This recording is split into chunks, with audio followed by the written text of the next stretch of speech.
La guerre entre l'Iran et l'Israël va reprendre.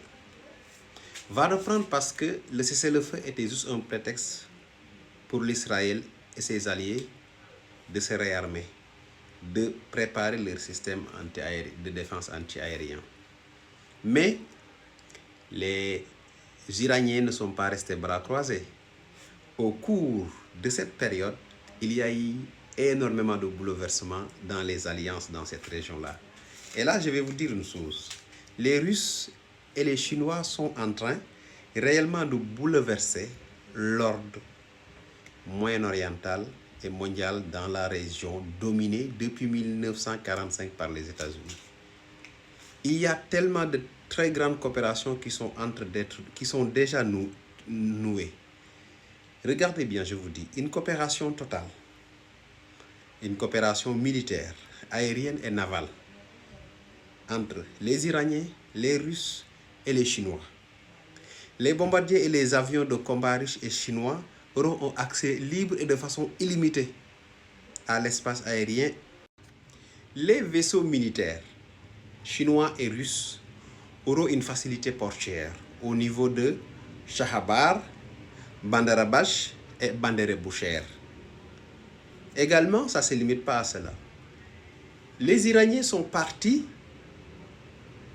c'est les Russes, ils ont commandé le système de défense antiaérien russe, le S-400, qui est déjà commandé par les Turcs. Les Turcs en disposent.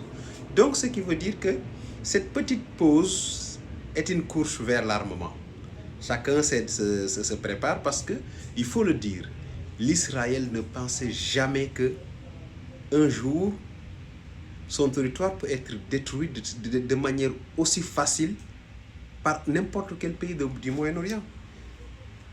Et cela a bouleversé l'équilibre dans cette région-là.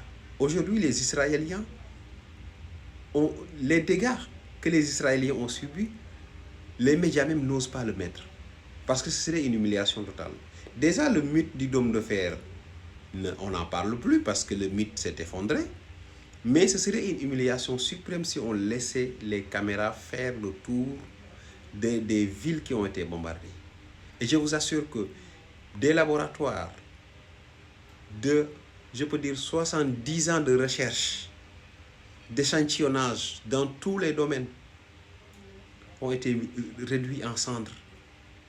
Des casernes militaires, des ports, des centrales. Tout ça, aujourd'hui, les quartiers les plus sensibles de Tel Aviv ont été touchés. Et de manière très forte. Donc, ils ont parlé de trêve, mais en réalité, c'est juste une petite trêve qui arrange tous les deux parce que c'est une course. Cette trêve va leur permettre de se lancer à une course à l'armement et aux alliances. Mais le pays le plus arrangé, c'est l'Israël, on le sait, naturellement.